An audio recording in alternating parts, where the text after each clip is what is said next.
जय श्री कृष्ण। राधे राधे। गोविंद। हरे कृष्ण राधे राधे। जय श्री कृष्ण। हर हर महादेव। आज की इस वार्ता में परम कल्याणदायक तुलसी के बेरोए के विषय में है। तुलसी का पौधा वैसे भी पृथ्वी के लिए भगवान श्री हरि का वरदान है। तुलसी को हरि प्रिया इसीलिए कहा जाता है कि उसमें सद्गुणों का भंडार है। तुलसी के पत्ते से लेकर के तुलसी का तना, तुलसी की जो डालियां हैं, वह तुलसी की लकड़ी, यह कह दें कि तुलसी का पौधा जिस भी वातावरण में होता है वहां कभी भी अशुद्धि और प्रकृति में जो नकारात्मकता की ऊर्जा है वह नहीं आ पाती। इतना श्रेष्ठ है तुलसी का पौधा। तो आइए बात करते हैं सर्वप्रथम तुलसी के सद्गुणों के विषय में। तुलसी का पौधा एक वैज्ञानिक पौधा है और सनातन हिंदू धर्म में इसे भगवान नारायण की प्रिया के रूप में पूजा जाता है। अब तुलसी का पूजन क्यों किया जाता है, इस विषय पर थोड़ा संक्षेप में। तुलसी का पूजन इसलिए किया जाता है कि जो भी तुलसी का पूजन करता है, तुलसी के पौधे का पूजन करता है, वह सदैव आरोग्यता से परिपूर्ण रहता है। उसको स्वास्थ्य विकार नहीं होती है। यह कह दें कि वह अस्वस्थ नहीं हो सकता। क्यों? क्योंकि तुलसी के आसपास सदैव पर्याप्त मात्रा में प्राणवायु, ऑक्सीजन विद्यमान रहती है और तुलसी का साधक जो होता है वह तुलसी के बेरोए के समीप रहने के कारण प्रचुर मात्रा में शुद्ध प्राणवायु ग्रहण करता है, जिससे शुद्ध प्राणवायु के कारण रोग जो है उस पर अपने प्रभाव को नहीं छोड़ सकते।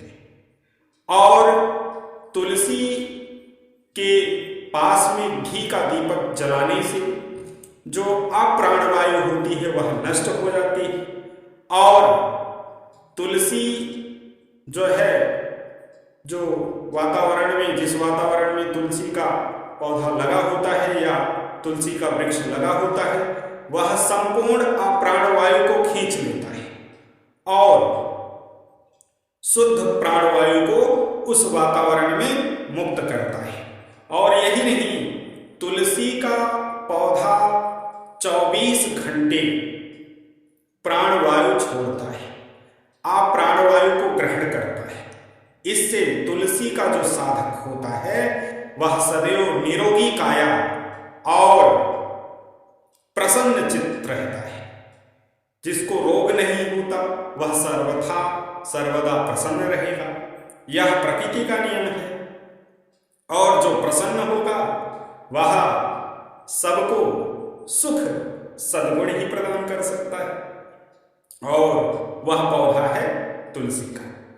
तो तुलसी का पौधा वैज्ञानिक पौधा क्यों? क्योंकि सनातन हिंदू धर्म ही वैज्ञानिकता से परिपूर्ण है, इसलिए तुलसी का पौधा वैज्ञानिक गुणों से युक्त है। तुलसी के विषय में अब बात करते हैं। तुलसी के दल को क्यों ग्रहण करना चाहिए भोज्य पदार्थ के रूप में? तो भोजन को जब हम पकाते हैं तो भोजन में कुछ अशुद्धियां भी आ जाती हैं और शुद्धियां भी। तो भोजन की अशुद्धियों को दूर करने के लिए भोजन में तुलसी दल का प्रयोग करते हैं, जिससे भोजन में जो अशुद्धियां होती हैं उसको तुलसी का पौधा अपनी ओर खींच लेता है और जो प्राणवायु होती है, जो शुद्धता होती है, उसको वह उस भोजन में परिपूर्ण कर देता है, जिससे भोजन विकार रहित हो जाता है और वह भोजन नारायण के भोग के रूप में, प्रसाद के रूप में ग्रहण किया जाता है, जिससे जो भी व्यक्ति उस भोजन को प्रसाद रूप में ग्रहण करता है वह सदैव प्रसन्न रहता है, स्वस्थ रहता है, निरोगी रहता है। अब बात करते हैं तुलसी का ही पूजन क्यों किया जाए। तो प्रातः काल में प्राणवायु को पूर्ण रूपेण संपूर्ण दिन ताजगी बनी रहे, इसलिए हम ब्रह्म मुहूर्त में तुलसी के पौधे का पूजन करते हैं। एकमात्र तुलसी का ऐसा वृक्ष है जो 24 घंटे ऑक्सीजन छोड़ता है, और जो साधक तुलसी के पौधे के समीप बैठ करके ब्रह्म मुहूर्त में शुद्ध प्राणवायु को ग्रहण कर लेता है, वह संपूर्ण दिन तरोताजा महसूस करता है और ताजगी होने के कारण वह चैतन्य बना रहता है। उसके जीवन में संपूर्ण जीवन चैतन्यता रहती है और एक दिन ही साधक जीवन भर जब तुलसी के वृक्ष के समीपस्थ होकर के जप और ध्यान करता है तो वह स्वस्थ रहता है, और जो स्वस्थ रहेगा वह कार्यों में मस्त रहेगा। इसलिए तुलसी के ही पौधे को ब्रह्म मुहूर्त में पूजते हैं, जिससे कि संपूर्ण दिन चैतन्यता बनी रहे, स्फूर्ति बनी रहे। इसलिए हम ब्रह्म मुहूर्त में तुलसी के ही वृक्ष का पूजन करते हैं। अब अन्य बातें, तुलसी को ही भोज्य पदार्थ के रूप में तुलसी दल को ही क्यों ग्रहण करते हैं, इस विषय पर। क्योंकि जैसे दलिया है, अधिक पकाई जाती है तो उसमें जो खनिज तत्व होते हैं वह कुछ उबाल होने के कारण नष्ट हो जाते हैं, और उसकी परिपूर्णता के लिए दलिया में तुलसी दल का जब हम प्रयोग करते हैं तो उसके जो विकार होते हैं वो दूर हो जाते हैं, और उस दलिया में जब तुलसी दल पड़ता है तो ऑक्सीजन की मात्रा जो होती है वह उचित रूप से, और नाइट्रोजन की मात्रा और अन्य जो आवश्यक खनिज तत्व हैं उनकी मात्रा पूर्ण रूपेण स्थिर या संतुलित हो जाती है, यह कहें, जिससे जब हम दलिया को ग्रहण करते हैं तुलसी दल से युक्त, तो वहां पर जो भोजन की शुद्धता होती है वह श्रेष्ठ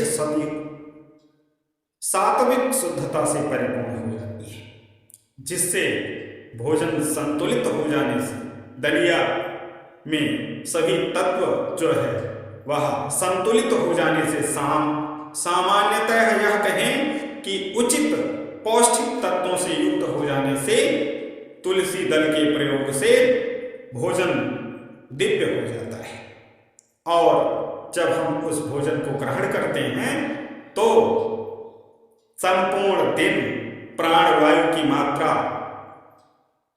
अधिक होने से चैतन्यता जो है वह अधिक बढ़ जाती है, और थकावट जब नहीं होती है तो कार्यों में मन लगता है। इसलिए दलिया में और अन्य जो भोज्य पदार्थ हैं उनमें हम तुलसी दल का जो है प्रयोग करते हैं, और जब हम नारायण भोग के रूप में उस भोजन को नारायण को भोग लगाते हैं और स्वयं प्रसाद को ग्रहण करते हैं तो यह ध्यान रखें कि जो आप तुलसी दल का प्रयोग करते हैं भोजन में, उस तुलसी दल को किसी पवित्र स्थान पर छोड़ना चाहिए। क्योंकि जब भोजन में जो अशुद्धियां हैं उनको तुलसी दल ग्रहण कर लेता है तो वह तुलसी दल जो शुद्ध होता है धुल करके भोजन में प्रयोग किया गया होता है, उस तुलसी दल को किसी पवित्र स्थान पर इसलिए रखें क्योंकि वह पैरों के नीचे ना आए। क्योंकि वह अशुद्धियों को ग्रहण कर लिया है,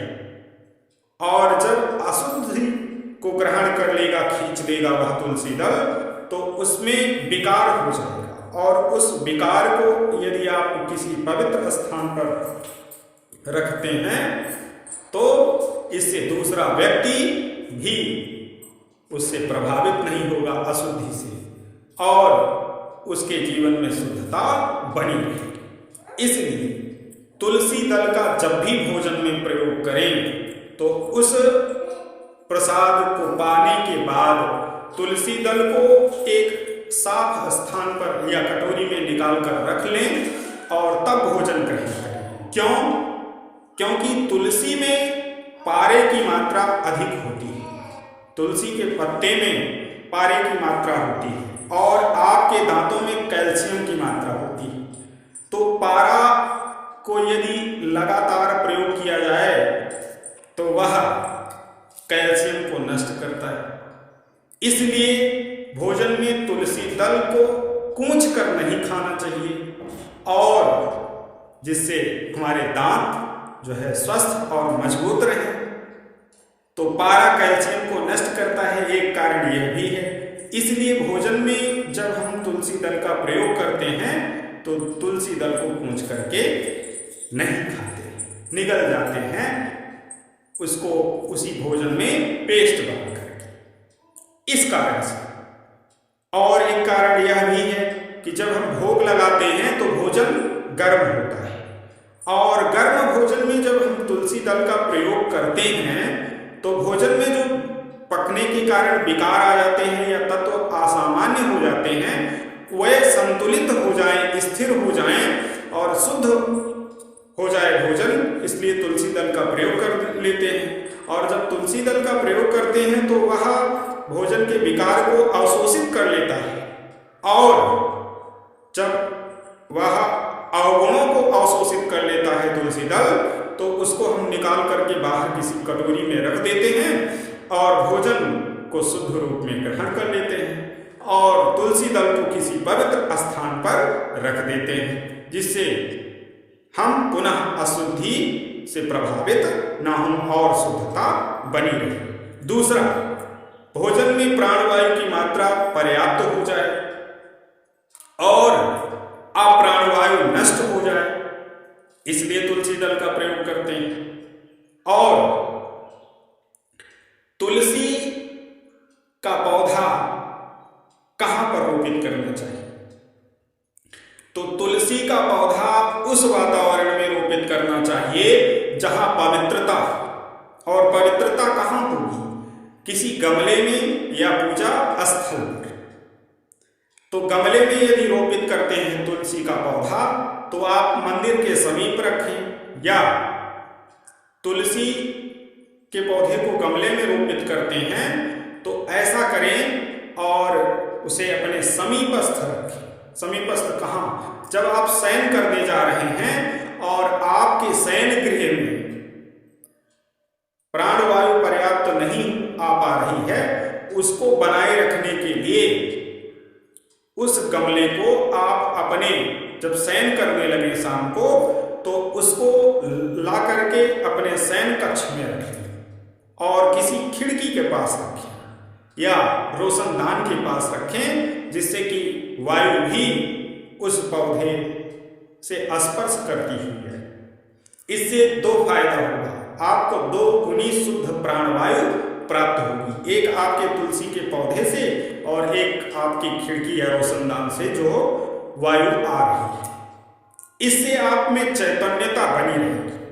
और आप यह भी देखते होंगे कि जब आप प्रातःकाल उठते हैं तो आप आलस्य महसूस करते हैं, वह आलस्य से आप रहित रहेंगे और जीवंत चैतन्यता जो होगी, स्फूर्ति जो होगी, उससे आप पूर्ण रूपेण परिपूर्ण होंगे जब आप प्रातःकाल उठेंगे जागरण के समय। इसलिए तुलसी के पौधे को अपने समीप रखें और 24 घंटे चैतन्यता स्फूर्ति से परिपूर्ण रहे। आज की वार्ता में तुलसी के पौधे के महत्व के विषय में इतना ही। मिलते हैं तुलसी के पौधे को क्यों पूजना चाहिए इसी महत्व के साथ अगले वीडियो में। तब तक के लिए हरे कृष्ण, राधे राधे। आप सभी का माता तुलसी कल्याण करें। जय श्री